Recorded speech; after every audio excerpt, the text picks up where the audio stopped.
Okay. Ready?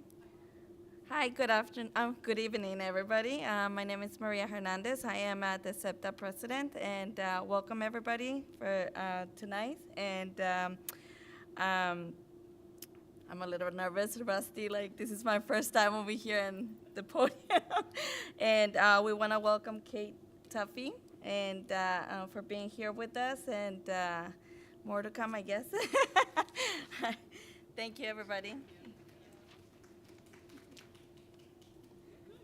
Hi, everyone. I that was great. I move around a lot, so I'll take the microphone with me, and we're going to start mirroring our screen in a minute so we can start our presentation.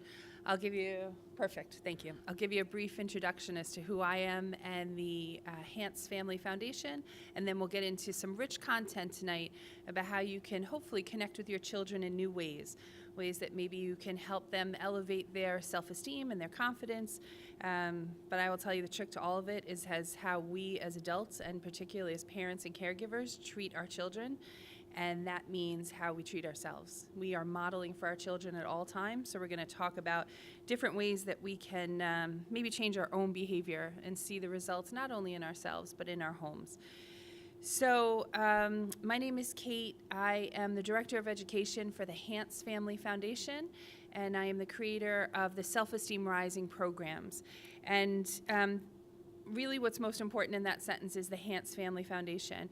Warren and Jackie Hance, who you see on your screen tonight, live in Floral Park, just 7.2 miles away from here, as I realized tonight when I got on the Southern State, and it took me 46 minutes to get here.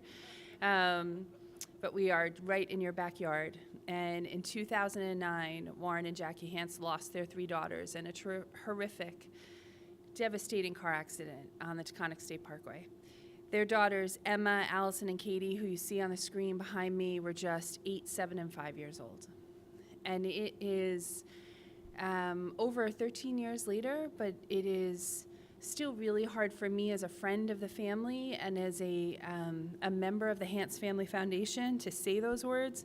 I can't imagine what it is like for Warren and Jackie on a daily basis to live with the loss of their 3 children. But Malverne and Floral Park are very, very similar neighborhoods.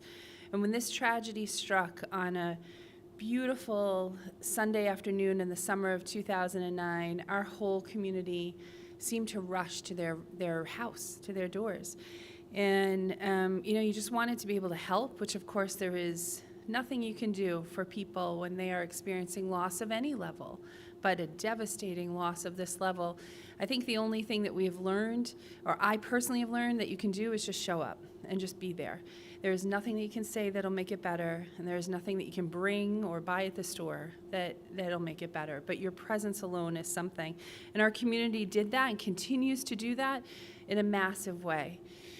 I remember very clearly on July 27th, the next day, being in, just walking down their driveway, going into the backyard, and Warren Hance said to me, "I'm going to start a foundation. I want to make sure that some good comes out of this."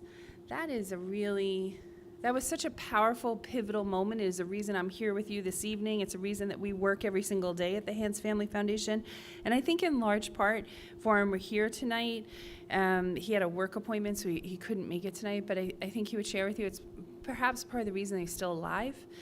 Because when you focus on the needs of others, even in your darkest moments, in your darkest hours, you are still able to find some joy and some purpose and also some structure in the world. Being accountable to others is a valuable life skill and a survival skill. And it is one of the skills as a parent, I will tell you, that I talk about all the time in my home and that I try to model in my home. Just getting off the topic, just a little bit of the introduction. For those of you that have teenagers, anyone have teenagers in their home? Teenagers developmentally are typically narcissistic people. They really are focused on themselves. We've all been there, and we probably are all going to live through that with children. Please talk to your kids about volunteering for others, about being needed and wanted and depended on by others, because it does help does help them. And I will tell you, as an adult who's still developing, that is part of the reason that I volunteer at the Hans Family Foundation. So Warren and Jackie have created this organization. They now have Casey is 11 years old. No, it's not possible. She's 10 years old. They have a 10-year-old daughter, Casey, who brings them tremendous light and joy. And if you follow us on social media, you will see the post by her parents about, how she has really helped them continue their lives in such a positive way. But at our organization, we need a purpose. And in the very beginning, our purpose was really to honor Emma and Allie and Katie and to be very mindful of helping the kids in particular in our community process such loss and such the enormity of such a tragedy. And I think our foundation did that fairly well with the guidance of some wonderful professionals. And then I went to Warren and Jackie in September of 2009, and I said to him that I had an idea. I wanted to create a program called Beautiful Me, which you're teaching here in the Malverne district? Good. Good. Okay, good. So middle school and high school, we have some girls going through the program. Beautiful Me, I decided, would be a self-esteem program for females that would talk about how Emma and Allie and Katie lived their lives, rather than talking about how they passed away. I thought that in our community in particular, definitely on the nationwide news coverage, there was plenty of coverage about a car accident. But I'm a mother, I'm a mom of 3 as well, and I thought that, God forbid, those are my children. You want me to hit that? Sorry. I would want the focus to be on how my kids live their lives. So there we go. I told Warren and Jackie that I would create this program with the help of a social worker. I am an educator, a special education teacher, and a behavior analyst. So I come at it with a skill set that is within the world of education. I worked with a social worker who comes with social emotional learning practices. We created this program and we told them that there would be 50 graduates. And I thought at the time 50 graduates was a really, really big goal. Quite honestly, it was. I was teaching this program over and over again in the evenings and after school in Floral Park. And that was going to be my contribution to the Hans Family Foundation. What happened was Beautiful Me is taught typically in 3 one-hour sessions. Halfway through the first group, the door opened and Jackie Hans walked in the room. I didn't expect her to be there, of course. I didn't expect her to be even up and out of her house, but she was there with a big smile on her face, and she brought a dessert and snack for all the girls that were with us, the 10 girls in the group before us. And she just thanked them for being there and for taking the time to learn a little bit about her children. She came the second week, she did the same thing. And then our last week, the third group, she came in and she also had in her hand a little pink gift bag that was wrapped for every participant in the room. And inside that gift bag, there was a photograph of her girls, of Emma and Allie and Katie. There was a handwritten note from her, and there was a necklace for each participant with 3 hearts on it. And the note said, "Thank you for taking the time to learn about my girls, but more importantly, thank you for taking the time to learn how to be good and kind to others and how to feel better about yourselves." And those participants in that Beautiful Me group wore their necklaces back to their classrooms, back to their basketball courts, to the park in town, to their music lessons.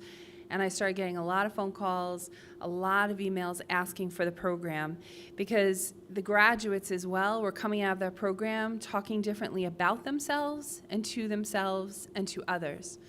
So we haven't had 50 graduates, we've had over 150,000 graduates so far worldwide. We teach this program all day, every day, in 14 countries, 38 states.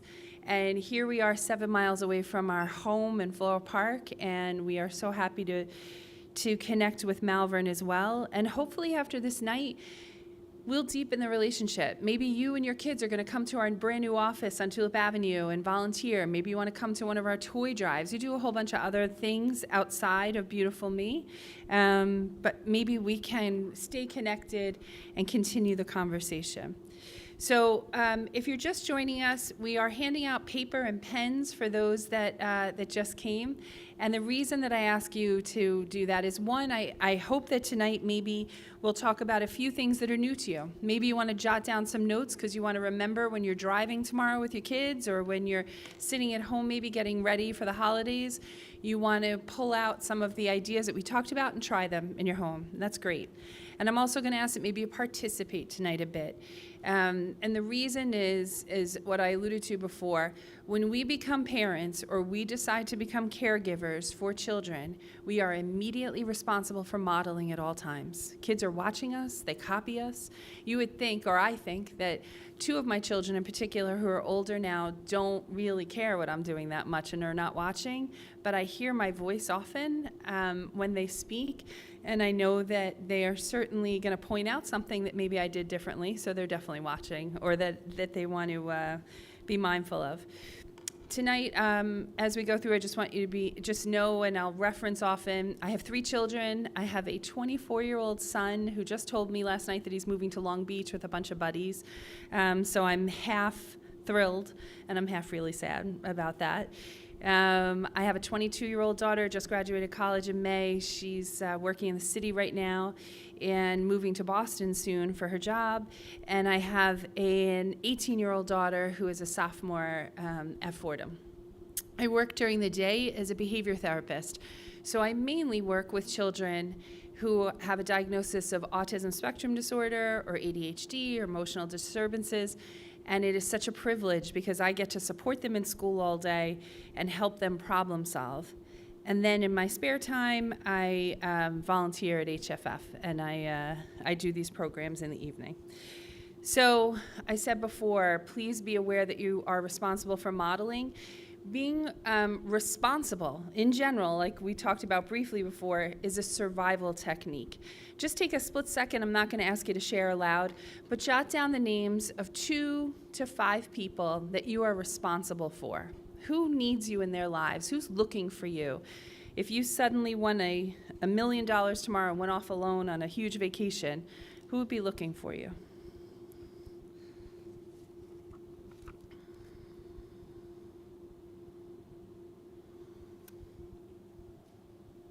That in and of itself, what you did just now, just having a moment to think about that, hopefully elevates your confidence a little bit. Just being aware that people need you and that you are valuable to other people in the world.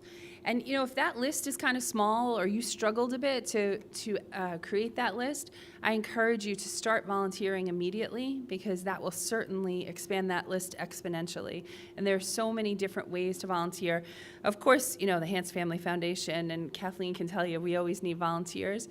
There's also a great website called greatnonprofit.org. If you want your children, you want your senior parents maybe to get out of the house and get busy, go on that website, put in your zip code, put in like your radius search, 5 miles from your house or 20 miles from your house. You can put in the ages of the people that you're looking to help sign up or match with a Volunteer Act. You would be amazed, particularly on Long Island, about the organizations that need help. It's really amazing, and there's so much out there that we can do. All right, so the first skill, I'm going to jump into content tonight.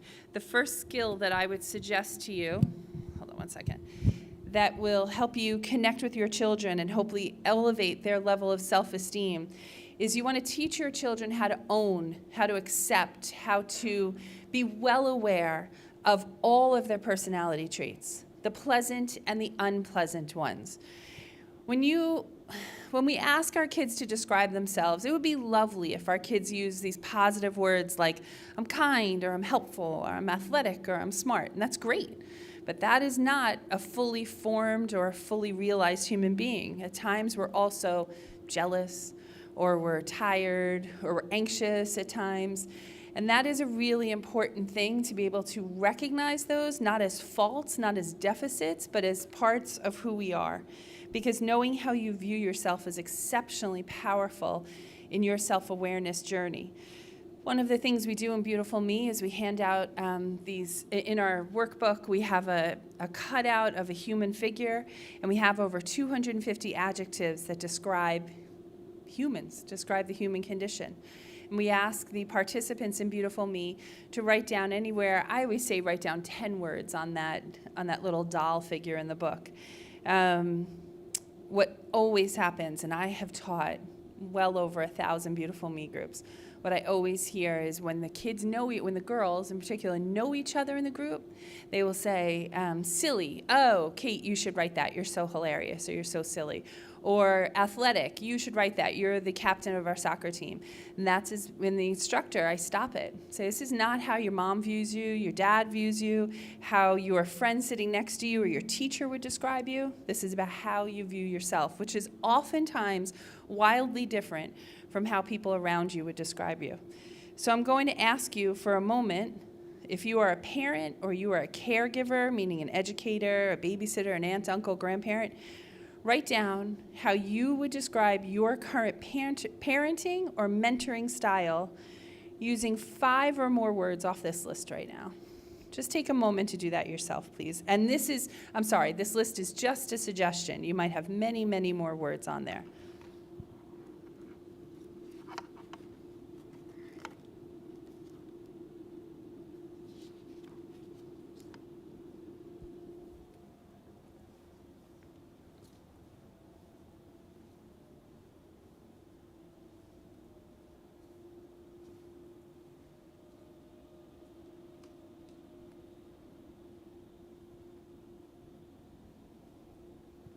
So while you're doing that or finishing up, when we train teachers and mental health professionals and educators across the country and really globally to teach Beautiful Me, we tell them that there is a number one rule they have to follow, please, while they are representing us at the Hans Family Foundation. And that is that they are aware that they are modeling at all times, that our teachers in Beautiful Me are active participants. They're not just presenting the material and not digging in deep themselves. Because again, we know we are responsible for modeling at all times. Well, hang on a sec. So oftentimes in my house, when I want to get some information from my kids, I want to have a deeper conversation. I want to go down a level beyond just how was your day or what's new in school or what are your grades like. I will start talking about myself. I'll start talking about something that's going on in my life that I'm dealing with, and I begin modeling that conversation, and then I share with them. You know, my 24-year-old, so many, many years ago, 2 decades ago now, started nursery school. And I remember as a first-time parent, I was so excited to hear about his school day, to see how it went when he wasn't with me. And he came out of the school doors, and I was so excited to see him. He was mildly excited to see me. But I asked him how the day went, and he said, good. And I asked him what he did, and he said, played, or nothing. And that went on for nursery school, and then kindergarten started, and I started getting the same answers, and I thought, like, I am not going to make it with this. I needed more information. So I started saying to him, Jack, I want to hear all about your day at school, but first I'm going to tell you about my day. I told him what I ate for lunch, who I talked to, and one fun thing I did while I wasn't with him while he was in school. He started to understand the complexity of the answer that I was looking for, a little bit of the length of the question or the answer I was looking for, and he started to fill in the blanks. Now when I see him and he comes home from work, or now he's getting ready to move on and move out to his first apartment with his friends, he doesn't really care about my day any longer at all. So when I ask him a question, we can just jump right over from me and right to his answers, and it's helpful.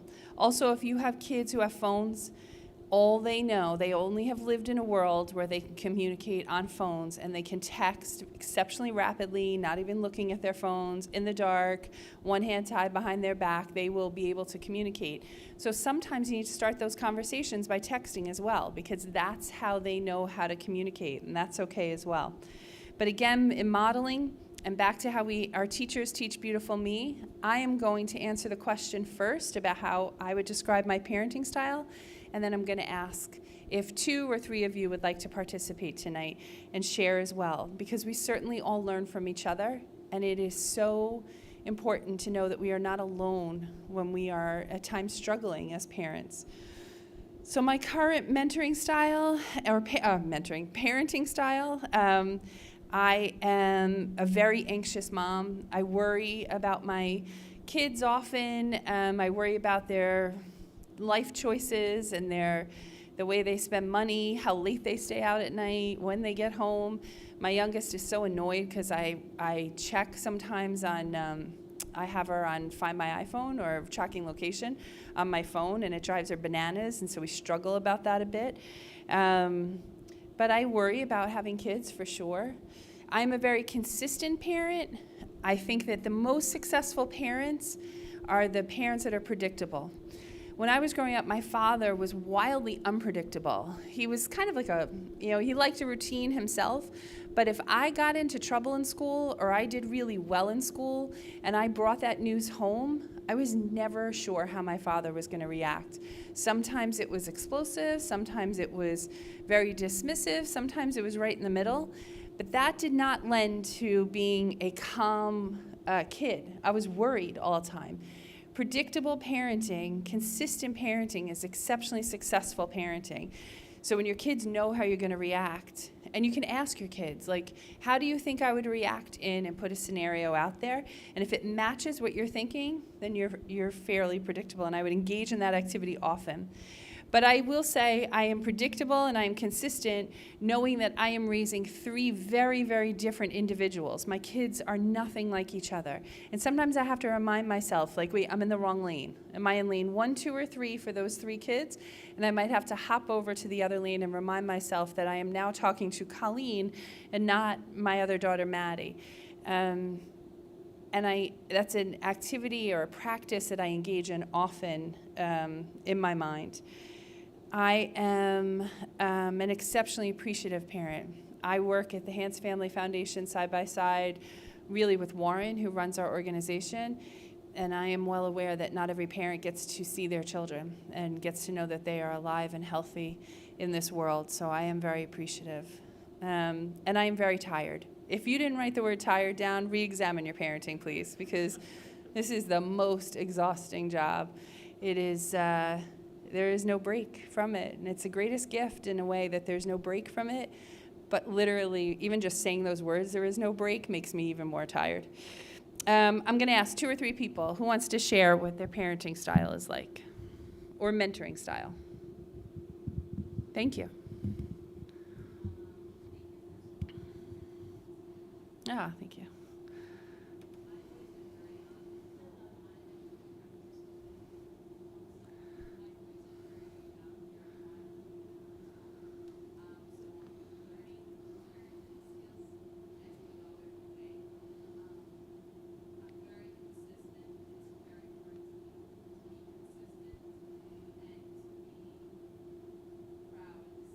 Mm.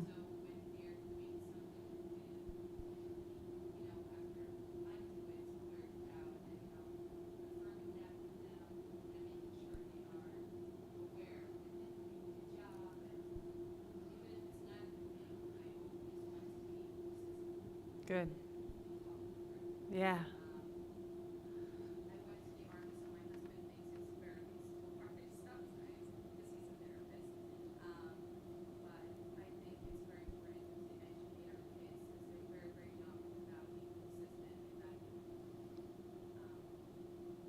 First of all, I just want to say with a 1-year-old and a 2.5-year-old, you're out here, you're learning about your parenting style. That is so commendable. I would never take the time when I had young little kids to go out and you're dressed and you look fantastic, which is huge. And I have to say, even just walking in here tonight, so I've taught this program for 12 years now. And this is the first time since 2019 that I'm back in person. I've been teaching online an awful lot, or presenting online an awful lot. But when it was raining and pouring and everything was going sideways today, I thought, no one's going to come out tonight. Like, why would they? It's been such a yucky day out. And the fact that you all came out is commendable. It's appreciated, but it is commendable. You are here to change or to enhance your own parenting style, and that's fantastic. And then to think military and a therapist, I wonder how that works. That's fantastic, and your kids are going to have such a well-rounded parenting style, I'm sure. That is really opposites attract, for sure, and that's fantastic. And I think that absolutely being consistent and persistent, following through. It's, in my line of work all day long, I am reminding parents and teachers all day, really teachers more than anything, if you say it, you gotta finish up with it, otherwise and you gotta follow through. So I heard a teacher say today, you are not gonna be coming to our holiday party if you keep doing that. And I gave it a little while, and then I called her into the hallway and I said, first of all, punishment doesn't work. Punishment is a short-term solution to a long-term issue. It is not gonna work.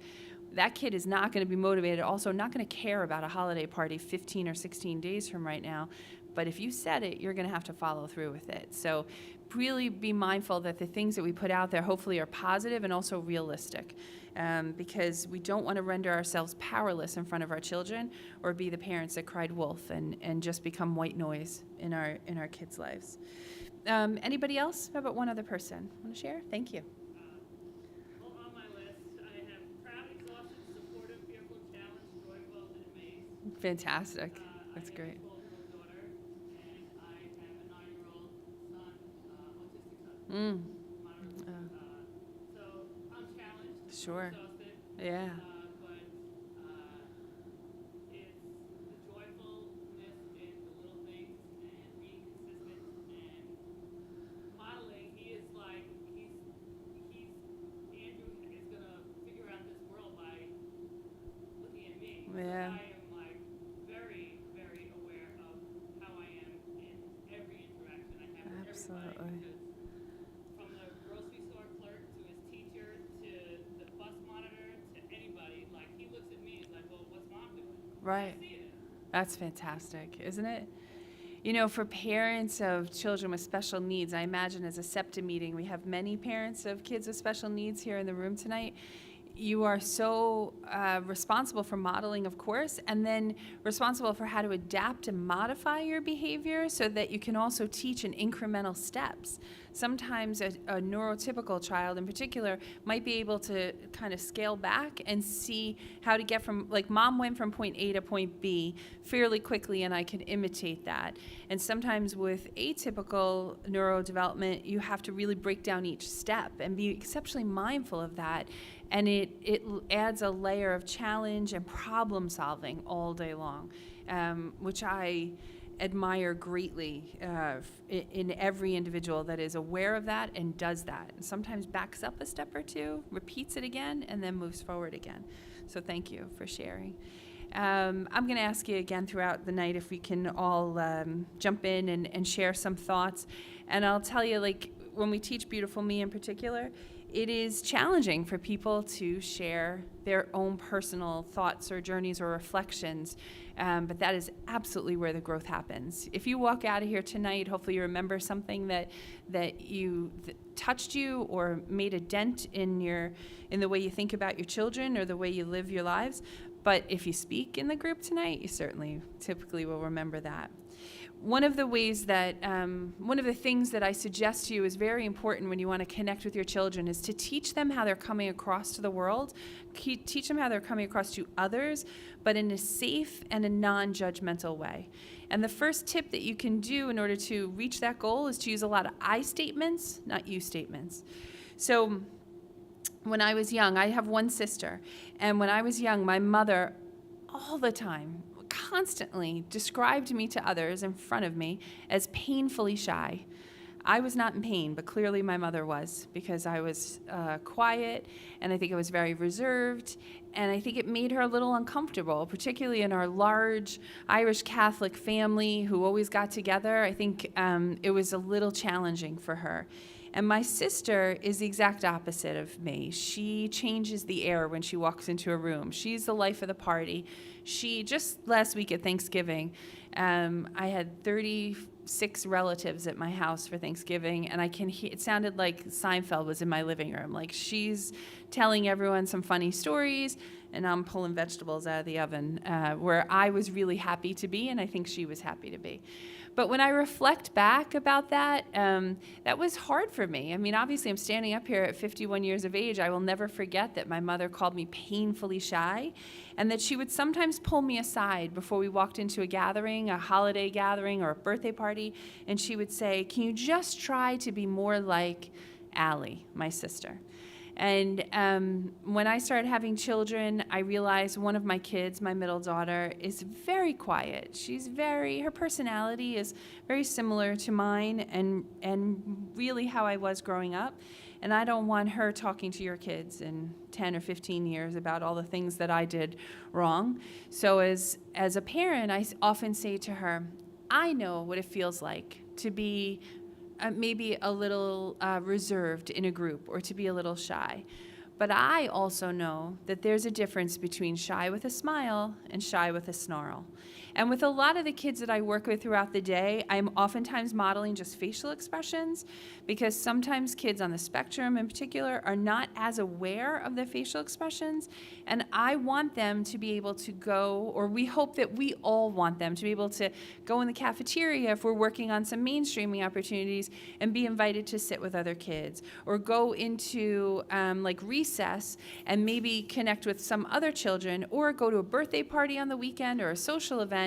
I want them to be able to look more welcoming if that's something that works for them, if for them they want to be included. I work with this one boy in particular who really wants to go to every single birthday party that has ever been held this year and next year. And he just wants the invites. He like gathers them up and kind of hoards birthday party invites. It's a big thing for him. So we talk an awful lot about his facial expressions and his body language, because he usually stands like this with his arms folded over his chest. He's usually looking down, and he has like a permanent crease because he kind of scowls a lot. And that doesn't help him connect with others necessarily. And so we work a lot on that. I also work with his sibling, who's also on the spectrum, and it turns out that she does not want to be invited to any birthday party. And I was doing a lot of the same work with her until I realized that is not what she wants. And mom might want it, but she doesn't want it. So we have to be mindful of what's right for her.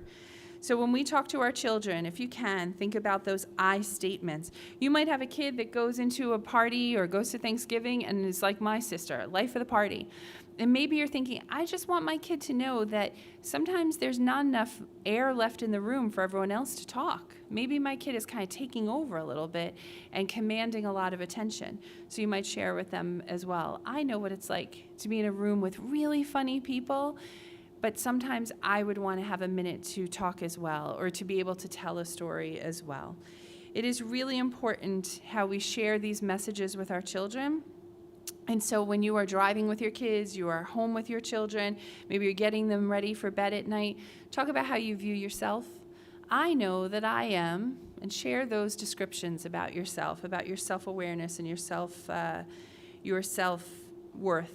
But also be very mindful that when we are doing this as parents, we have an ethical responsibility to our children to help them become the individuals that are best for them. Like when I'm coming home from here tonight, I really will want to call home and call my daughter and say, I know you're so helpful and you are so good to me. Can you flip the laundry and load the dishwasher?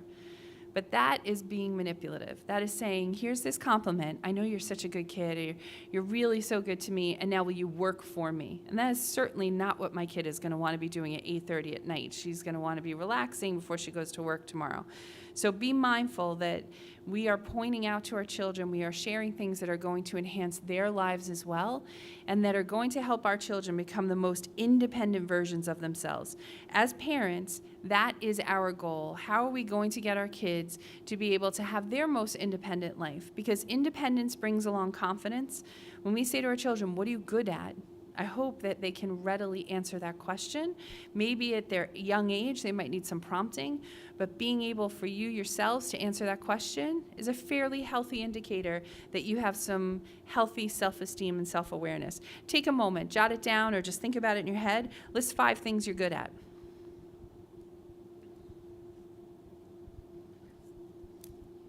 And then when you're with your kids, ask them as well. Sometimes your kids might say things that you think like, really? Like the answer might be Roblox. And you're thinking, come on. Like, can't you say you're good at math or you're great in ELA? That's okay. That's what your kid spends their time doing perhaps. And listen to the answers. Don't always correct them. Sorry, this iPad is going to go off because I am terrible about remembering. All right, it's already 8:05. I want to go through some more skills, and I'm not going to rush, but I'll be a little bit quicker on these ones. One of the skills that we can teach our children that's very, very valuable is to teach them that their thoughts are an option. We all engage in self-talk. We are all reminding ourselves, like, I know I'm here with you right now. I'm thinking about the content, thinking about how gorgeous this room is in this facility, and I wish that my school district had a space like this. And I'm also thinking that I have to write an IEP tonight when I get home, and it's going to take me a couple hours, and I'm thinking about time. We are capable of thinking about many things all at once. Our children are doing the same thing. And sometimes the things that they are thinking are actually inaccurate. They might be telling themselves, I am never going to have a best friend. I am never going to do well in this class. I am never going to be a star athlete or the captain of the team that I'm on. And so teach your children that there is such a thing as faulty thinking, that not all the things you are thinking are accurate, and you have the ability, we all have the ability, and we are the only ones that can do it, to change our thoughts, change our options. There are lots of ways to do that. For me, I am a tactile learner, so I write down the things I'm thinking. I put them in the notes section of my iPhone, and then I reframe some of those things that are causing me anxiety or keeping me up at night, and I will rewrite them a different way after I try to work on that. And I'm going to share with you a brief example that we share in Beautiful Me, which I think just points out how that this is a skill that anyone of any age can think. When I was building Beautiful Me, Jackie shared a lot of stories with me about her children, which remains the heart of our programs. She shared with me that when she brought her first daughter, Emma, to her first day of kindergarten, or first day of nursery school, the doors opened and Emma ran right in. She had no problem separating from her mom. She couldn't wait to go to school. A year later, she brought her second daughter, Allison, to school, same thing. No problem separating, she ran right in the door. And then 2 years later, she brought her youngest, Katie, to her first day of school. And Katie reluctantly entered the room and then apparently cried a lot. And then the next day, Jackie brought her, and again, she was crying and having a really hard time separating. And at some point later in the week, the teacher called Jackie. She said, maybe she's not ready for school yet. She's having a really hard time. So Jackie went up to the school, and she took her daughter out into the hallway outside the little classroom. And she said, why are you crying? What do you think is happening while you're here? And Katie told her mother that she thought that Jackie was going to go home and cry all day when she was not with her. She was sad for her mom. And Jackie said, no, Katie. She told her that while Katie was in the classroom listening to music, playing with friends, and having snack, Jackie was going to run to the gym, she was going to go food shopping, and she was probably going to vacuum. She's a world-famous vacuumer, loves to vacuum. So she was going to do some things, keeps herself busy, and then she said at the end of the school day, the doors would open and Jackie would be waiting there for her. And when she shared that story, I said, how'd she react? She said, Katie turned right around, went right back in the class. She was fine. And she didn't have problems separating. She taught her 5-year-old or 4-year-old at that time that her thoughts were an option. We can absolutely teach ourselves. We can practice it, model it, talk to our partners or our spouses about it, make it part of our daily vernacular in our homes, and then teach our children to do that. It is one of the biggest skills that will help your kids increase their independence, become problem solvers on their own, and be able to move as far away from you as they are capable of doing. Because again, the more we do for ourselves, the more independent we become, the more our confidence and self-esteem arises. Your child's level of independence might be that they are able to get dressed alone in the morning in their lives, or they are able to decide what they want to eat for a meal within reason in your home, and that's okay. And for some of your children, it might be that they go away to college, or they get a job that takes them away from your home, or eventually they grow up and they move out. And that's wonderful as well, but they need to get there with the building blocks. One of the things that I'm always mindful of is that I am not raising my children to become my friends. I am raising my children to become their most independent adult versions. My best friend lives down in Florida. I'll unlock that one. Thank you for unlocking it. And she posts pictures and videos of herself all the time, thank you so much, on Facebook of herself and her 16, 17-year-old daughter. And always with a caption, like, with my BFF. And I call her all the time and say, hey, she's not your best friend. I'm your best friend. I'm in New York. This is not it. And also, that's not what we're supposed to be. You know, when we're raising our children, I think it is exceptionally important to be honest with our kids and to share information for a variety of reasons. A lack of information never leads to a lack of growth. As well as children's imaginations almost always take them to a darker, scarier place. But we want to be very, very mindful that we are sharing age-appropriate information. And our kids should not be listening to us as we are talking about our relationship issues with our children's parent or with our partner or our current spouse, because that is not age-appropriate. They're not our friends.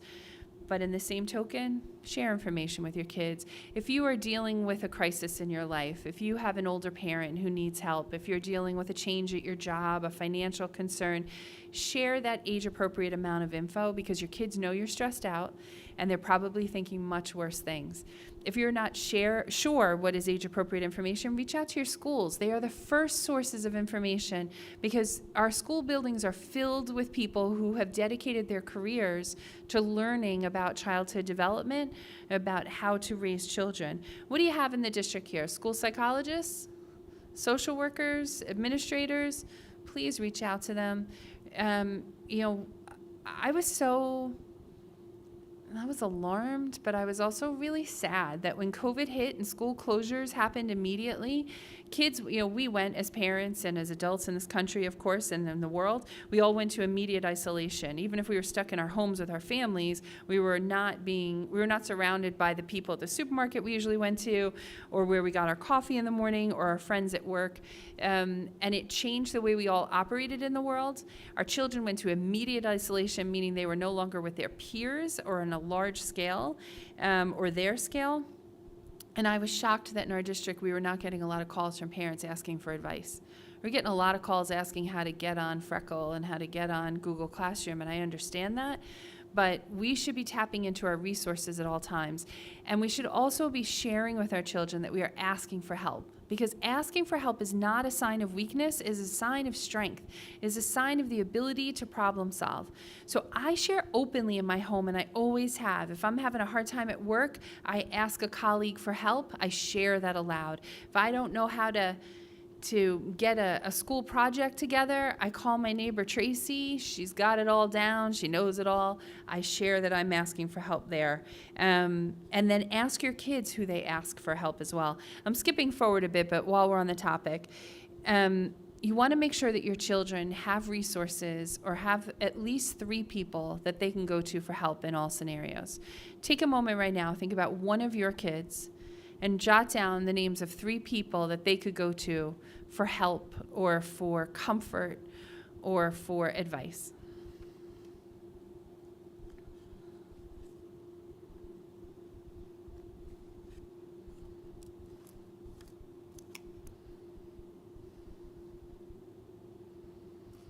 And then right below that, I did this backwards if you see the slide, write down the names of 3 people in your life that you can go to for help or comfort or advice or a break.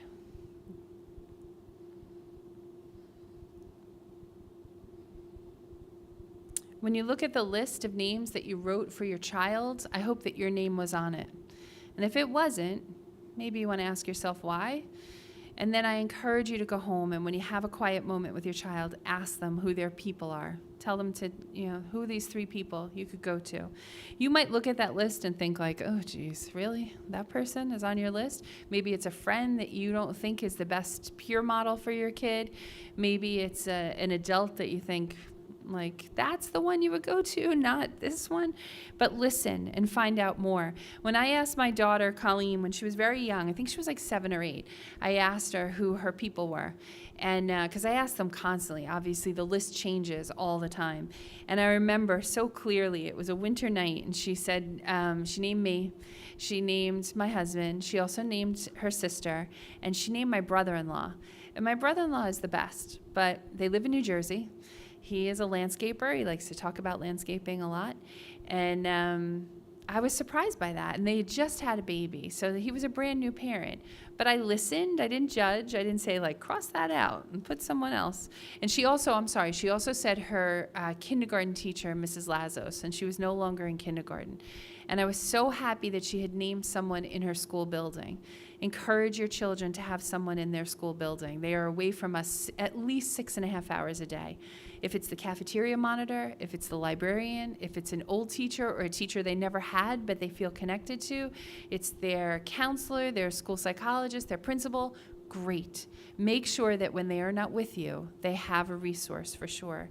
And then I asked her why she put my brother-in-law, I asked her why for each person. And she just said that my brother-in-law listened to her and that he paid attention to her, which was great. And later that night when she went to bed, I picked up the phone and I called him. I told him what the question was. I told him what the answer was.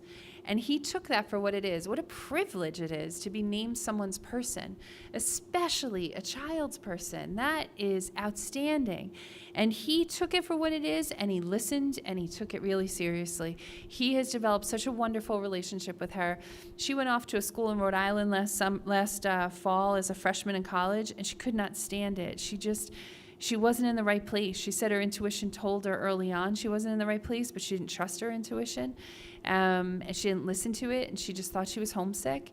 And she called him a lot, and she texted him, and she asked for advice. And she ended up transferring to Fordham this year. And I think he played a big role in that because he encouraged her to be brave to do it and to not feel embarrassed that she was a kid who was leaving her current situation when she felt like everyone else was having the best time and she wasn't. And he coached her through what to do on a Friday or Saturday night when she was alone week after week. She wasn't connecting with other people. And he helped her make her time pretty well spent. And I appreciated that.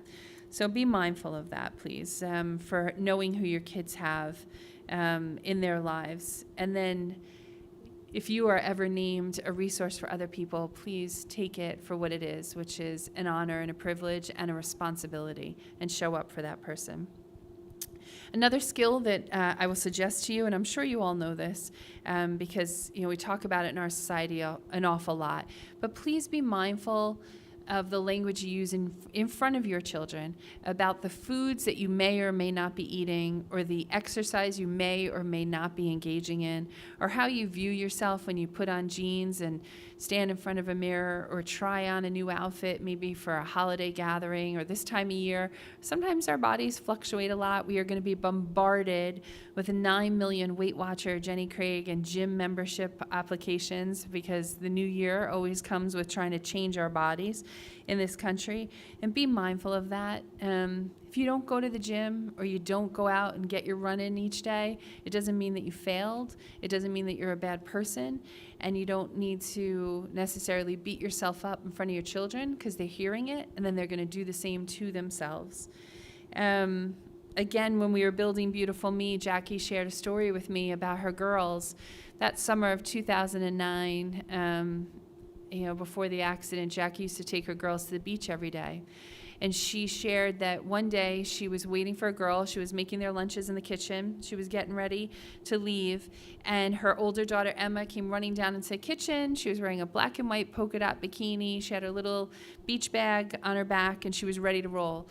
Emma was not really aware of her body. She was taller than the other girls in her grade. She was a tall, thin kid, but not self-conscious in the least. That hadn't started yet in her developmental journey, where she even became, Jackie said, even aware of how she looked, really. She just got dressed each day, and that was it. Her younger daughter, Katie, came down. She was in her bathing suit, and she was ready to go. And they were waiting and waiting, and she kept calling for her daughter, Allie, to come down, her 7-year-old. When Allie finally came down, she was crying. She told her mom that she was upset because she wanted to wear a bikini to the beach just the way Emma did. But when she put the bikini on, she looked in the mirror, and she thought she looked like Poppy. Poppy's her grandfather, who had a little bit of a belly. And so Jackie had a valuable conversation with her daughter about how you are not, you're yourselves. You're not supposed to dress like anyone else. You dress for your own body. And she shared that she didn't look like any of her kids. They didn't have the same bodies. And Warren didn't have the same bodies as the kids. They were all unique individuals in their house. They went online. They shopped for a tankini, which gave Allie a little bit more coverage in the bikini top. And when it came a few days later, Allie put it on. She was dressing for herself. She felt confident. She felt beautiful. She loved it. On our website, HantzFamilyFoundation.org, we have stories about Emma and Allie and Katie and stories about our foundation. And there's a beautiful picture of Emma and Allie at the edge of the ocean that summer, and Emma in her bikini and Allie in her tankini, and the girls have radiant smiles because they do look like they're so comfortable themselves. But that conversation started a deeper, I think, very valuable lesson that I try to carry over every single day in my parenting style as well. Jackie was aware that Allie liked to eat seconds at meals sometimes, or she had a sweet tooth. She loved extra cookies or a piece of cake or a dessert after a meal. And Jackie didn't want to be the kind of parent that was saying to her daughter, you don't need that second slice of pizza, or you don't need that extra cookie. We don't want to be policing our children or bringing shame to the food that we eat or don't eat. But instead, she sat with her daughter and they came up with a rule, and a rule that Allie could enforce. And so Allie decided she was going to eat her first serving of a meal or a pizza or a sandwich or whatever it was, and she was going to get up and leave the table and do something else for 5 minutes. Oftentimes she went down the basement and played, or she went in the backyard and played. And if 5 minutes later she actually still felt hungry, then she could have a second serving of whatever that was. That parenting choice to teach our children to create rules for themselves is exceptionally, exceptionally important. Someday, someone else is going to ask your child, and someday your child is probably going to ask somebody else or themselves to break the rules, to lie to you, to do something that they shouldn't be doing. Everyone always, well, not everyone. As a young parent, with my first kid in particular, I was really mindful of what the other kids were doing, but I was a little protective, thinking like, not my kid. And then I remember he was in 4th grade, and I realized like, oh crap, it's my kid too. My kid's making some really bad decisions as well. And I lost that. I became a humble parent and realizing we are all going to be parents that are going to face other parents someday and say, sorry about that, my kid made a bad decision, or my kid said something that was really out of line, and I'm going to own it, and now we're going to work on addressing it going forward. But someone is going to ask your kids to make a decision that perhaps they're not ready to make, and your kid has an option. They can reply. Let's say someone asks them to lie to you and go somewhere where they're not supposed to be. Your kid might reply with, I don't know if I want to do that yet. And the child who's asking them, or the person who's asking them to do it, might say, well, I already thought about it for both of us. Or they might say, I haven't thought about it yet. And again, the door is open for someone else to make the decision for our kids, versus I have a rule for myself. So for me, an example is my son is, he's a tall kid, he's a big kid. He was like 6'4", probably in 8th grade. And he always looked older than he is. So when he was a sophomore in high school, he came home one day from high school, or from rugby practice after school, and he was just in such a mood. It was like, he was not that pleasant to talk to. And I kind of dismissed it, and I also made the real point of not matching him. When he was younger, if he came in a bad mood, I oftentimes found myself suddenly in a bad mood. Or if my daughter came in, she was feeling really sad because her friend ignored her at recess, suddenly I was sad and disappointed. Good parenting does not mean we match our children. It means we acknowledge their feelings, we are aware of them. Maybe we say, oh, that must feel really hard to be alone at recess, and then we move on. We don't go to Facebook and start fighting with everybody about why my kid's alone. We don't go call the parent and say, I just spent $98 on your kid on a play date this weekend, and now my child's alone in recess. We acknowledge and move forward. My son, second day, I'm sure, came in a bad mood, and by the end of the week, I kind of had realized something was bothering him, and I asked him to share with me. And luckily, he said to me, I am going to tell you what's going on, but I don't want you to solve it for me, which is really hard as a parent to hear. We want to have solutions and answers, but I listened. And he told me that the guys on his rugby team, who are juniors and seniors, they were going to play rugby in Rockaway. They had a match on that Saturday, and then they wanted to all go to this kid's house afterwards, and they wanted my son to go buy beer because he looked so much older for the party, and he didn't know what to do, and he was really nervous about it. And I wanted to say to him, like, you're not going to any party in Rockaway. How silly that you think that. Or you're going to be with me at Target on Saturday night. But I said, that must be so hard. And that must stink that they're going to be really mad at you if you don't do that. And I listened, and I paid attention.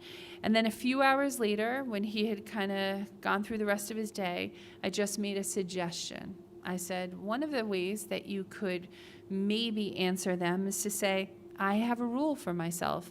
I don't drink during rugby season. Not that hopefully he wasn't drinking at all at that time, but a rule for yourself is a way to move forward without being influenced by others.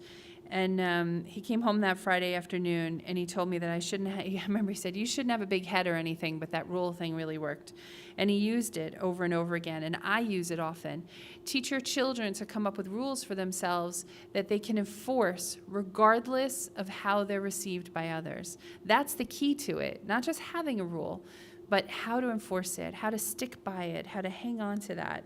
And the way your kids will do that is to have rules yourself, to talk about them often, and to also, well, two parts to it. Maybe you're going to say, hey, I don't eat after 7 p.m. at night because I get a better night's sleep. Or I don't look at a screen for an hour before I fall asleep at night. It helps me get a better night's sleep. That's my rule for myself. You're using that word and you're sharing it aloud. And then the reality is we are human beings. We make goals sometimes, we make rules, and sometimes we don't meet them all, and that is okay as well. Let your children see you struggle sometimes, let them see you fail, and let you see them carry on. That is how we act as adults in this world, and it is really important for our kids. On the tiniest of levels, they can have a goal that they're going to clean up their toys, or they're going to work with their therapist really nicely and politely for one day, for a session. And if they fail, that's okay. Teach them to carry on going forward. We are running out of time, so I just want to share a few more quick skills. One of the things that I do when I meet with parents for parent training in my practice, in my work, is I have an intake form, and I often ask, the second question is, what is a goal you have for your child? And then we often talk about that. 9 out of 10 times, parents say that they want their child to be happy. I will suggest to you that having a happy child is great, but we want to raise kids who can tolerate a wide range of emotions. Having a happy child is not necessarily a healthy child. You want a kid who can tolerate being frustrated, being anxious, being overwhelmed, being jealous. Maybe they're on Snapchat and they see on their Snap that all their friends are somewhere that they are not. That's okay. They can tolerate it. And it will help your child get there when you start identifying and sharing the feelings that you're having throughout the day. I have a friend who takes a lot of fabulous looking vacations. She's away with her kids every school break, it seems like way more than every school break. They are on a plane going somewhere. And I'm jealous about that. I wish I could do that. I wish I could take my family away, but I can't swing that right now with finances and the time, and it's just not going to work. So I share that aloud. I'm not mad at her, and I'm not jealous 24 hours a day, but I am jealous when I hear about that trip or I hear about her planning her next one, and I feel it, and I manage it, and I still function, and then I move on, and I continue to feel other emotions. There's no shame or guilt in that. There's a teaching moment in there, not just for my kids, but for me, myself. Recognizing that you make it through the day, feeling a wide range of emotions, is a really valuable thing. And when you are frustrated with your kid, when you're overwhelmed with your kid, you can share that with them. It is not their fault. I would refrain from saying things like, you made me so mad. You made me cry today. No, it's I feel angry, or I cried today because I was upset because such and such happened. That's okay. But not pointing the finger at your kid, because our kids are not responsible for our feelings. So we want to model and tolerate that. The last thing I want to share tonight, and I'm sorry, it's 8:29, is let's talk about managing stress really briefly. In very basic layman's terms, there are 4 levels of stress: mini, medium, high, and catastrophic. A catastrophic level of stress refers to the loss of a loved one, a health crisis, a change in your financial status, moving, a diagnosis of some kind in your families, for one of your family members or more than one family member. A catastrophic level of stress typically always points to the need for professional help. Again, reach out to your schools, reach out to some of the therapists on the island. Our mental health teams are getting better and better in our Nassau County area. I was in an ambulance today with a student from one of our schools in Floral Park today. And we got to Winthrop, and I just shared that the child had a diagnosis of autism, and they have a whole team at the Winthrop ER where you can actually call ahead and say you're coming, which we didn't. They still responded immediately. An iPad for the kid, fully charged, loaded with games. She didn't like any of the games. They pulled out another iPad that had some things she liked on there. That person stayed with us from Child Life all day. That person got snacks for us. They brought us to a quieter room, so there was not this sensory integration overload for our kid. It was unbelievable. And things keep evolving in our part of the world, fortunately, in Nassau County. As well as our churches. If you are a person who attends a community of a faith-based institution, oftentimes the resources there are enormous. So reach out to them and then share with your kids that you asked for help, and here's the help that you received or didn't get, and so you're going to go somewhere else for it. And then mini, medium, and high levels of stress are what we deal with all day long, multiple times a day, in and out the door all day of our minds. And we should be aware of them. We should label them out loud because our behavior response should match. When your iPhone flashes as not less than 20% charged or less than 10% charged, that is not a catastrophic level of stress. There is no reason to freak out. There is no reason to start screaming and disrupting others around us. We should label that as a mini level of stress because if we plug it in, we are immediately solve the problem.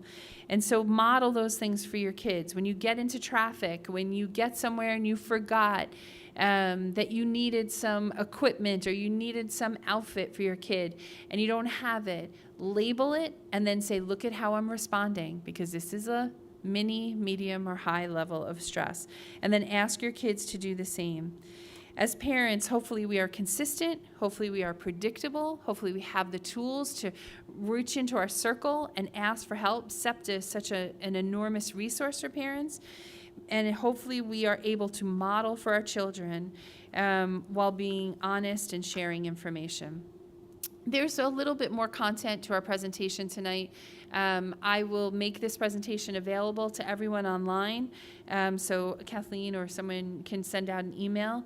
And if you want to ever get involved with us at the Hans Family Foundation, please come down and meet us. We have this beautiful brand new office at 130 Tulip Ave in Floral Park. Our teams will be there all Christmas break working, and we have kids 4 and 5 years old. We have kids with varying abilities or disabilities, and we have parents and grandparents come down and volunteer in our office. We welcome everyone in.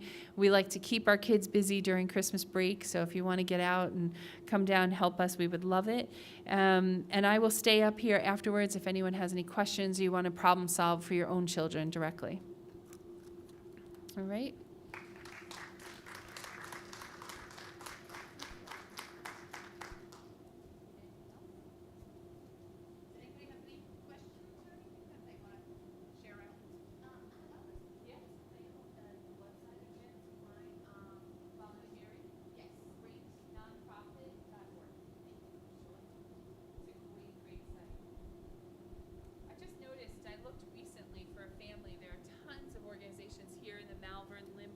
Rockaway area that are looking for volunteers. There was this area, and Rockville Center had a few too. It seems saturated with nonprofits and good work being done.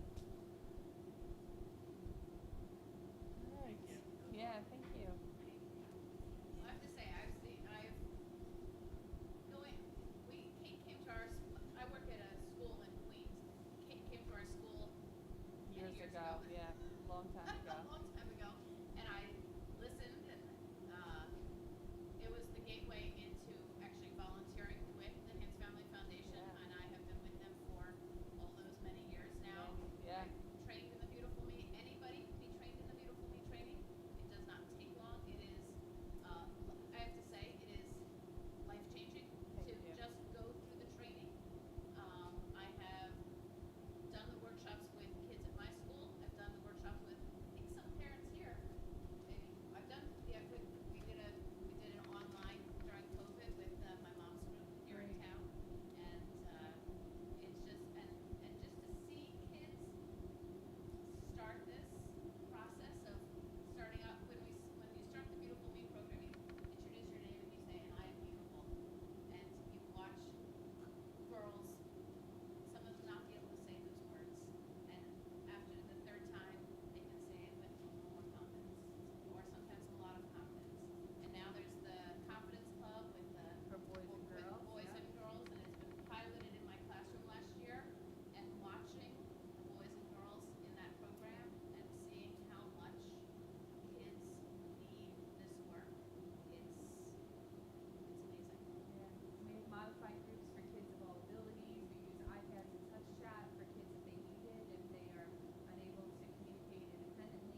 tons of collaborations.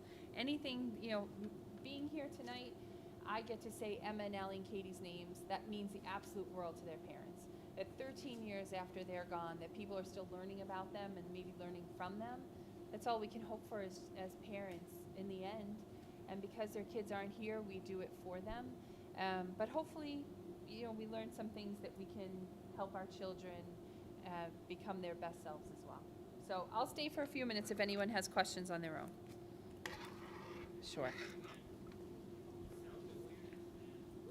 It's a journey that never ends. Yeah, no kidding. This is such a great case.